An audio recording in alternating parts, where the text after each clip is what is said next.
हाय, मैं कमलेश कुमार और आज 30 जून है और 30 जून एक ऐतिहासिक दिन है और इस दिन भारतीय इतिहास में एक महत्वपूर्ण घटना घटी थी जिसे हम लोग सांथाल विद्रोह के नाम से जानते हैं और इस विद्रोह को हुल विद्रोह के नाम से भी जानते हैं। यह भारत का पहला सशस्त्र विद्रोह था और यह इसे जन क्रांति के नाम से भी जानते हैं। तो ये भारत का इस पहला बड़ा सशस्त्र विद्रोह था। इससे पहले इतना बड़ा सशस्त्र विद्रोह नहीं हुआ था। करीब करीब 10,000, किसी पुस्तक में 60,000 मिलते हैं जहाँ पर सैनिकों ने भाग लिया था। कहा जाता है कि ये भारत का पहला जन क्रांति था। कार्ल मार्क्स जो न केवल भारत में बल्कि अंतर्राष्ट्रीय स्तर पर कार्ल मार्क्स अपना महत्वपूर्ण स्थान रखते हैं, इन्होंने इस विद्रोह को जन क्रांति की संज्ञा दी थी। तो कहीं ना कहीं इसका महत्वपूर्ण अंतर्राष्ट्रीय स्तर पर जरूर रहा होगा। यह भारत में मुख्यतः डिकुओं के शोषण के खिलाफ, ब्रिटिश सरकार के शोषण के खिलाफ, जमींदारों के शोषण के खिलाफ, प्रशासनिक शोषण के खिलाफ यह लड़ा गया था। ठीक है, इसमें मुख्यतः देखिएगा जो भाग लेने वाले स्वतंत्रता सेनानी थे उसमें सिद्धू, कान्हू, चांद, भैरव, फूलो, झानो ये लोग शामिल थे। इन्होंने सांथाल परगना में जो शोषण की जो प्रवृत्ति थी उसके खिलाफ एक लड़ाई लड़ी। पहले अगर इसके ऐतिहासिक पृष्ठभूमि पर थोड़ा जाएं तो इसको 1800 सांथाल परगना वाला जो क्षेत्र है 1832 में इसको दामिनेको का दर्जा दिया गया। दामिनेको अर्थात पर्वतों का आंचल या पहाड़ों का आंचल। जिस प्रकार माँ आंचल में समेट कर अपने बच्चे का पालन पोषण करती है, उसी प्रकार ये पहाड़ जो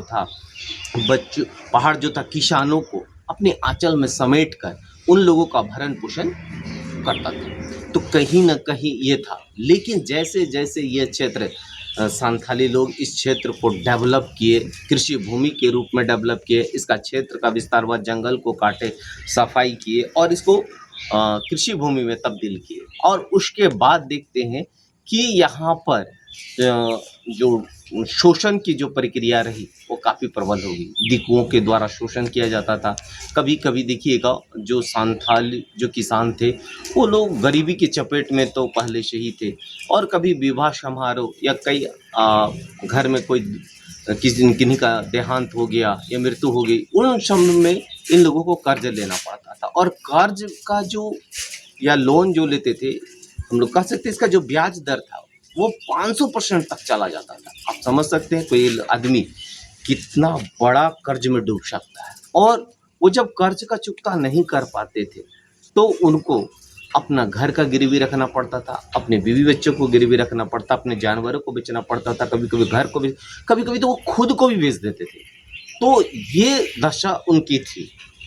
अब जो सपोर्ट मिलना चाहिए था प्रशासन से या वो भी जैसे कोर्ट वगैरह था, पुलिस सिस्टम थी, उनसे भी इन लोगों को न्याय नहीं मिलती थी।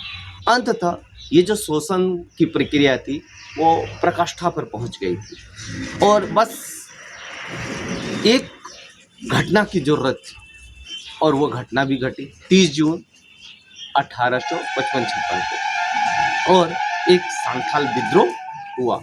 और ये जो सांथाल विद्रोह हुआ, इस विद्रोह ने भले ही इस विद्रोह में भले ही हमारे स्वतंत्रता सेनानी शहीद हो गए, सिद्धू, कान्हू, चांद, भैरव, ठीक है, ये लोग शहीद हुए, लेकिन इस विद्रोह ने आने वाले विद्रोह को जरूर प्रेरणा दी। इसके बाद देखते हैं, देखिएगा एक विद्रोह होता है 1857 का विद्रोह। यह भारत का सबसे बड़ा विद्रोह था। कहीं न कहीं सांथाल विद्रोह की जो कमियां थी उनको दूर करने का प्रयास किया गया। इसके बाद देखिएगा कि यहाँ पर आप देखिएगा सांथाल परगना टेनेंसी एक्ट भी लागू होता है और ये सांथाल परगना को सांथाल वाला क्षेत्र को जिला घोषित कर दिया जाता है। और आगे चलकर देखिएगा ये झारखंड का एक प्रमंडल का भी रूप लेता है, ठीक है, जिसमें देवघर, दुमका, गोड्डा, साहेबगंज, पाकुड़, जामताड़ा जैसे जिलों को रखा गया। तो कहीं ना कहीं सांथाली क्षेत्र को संरक्षित किया गया। तो इन वीर शहीदों को तहे दिल से मेरा नमन। That's all, thank you.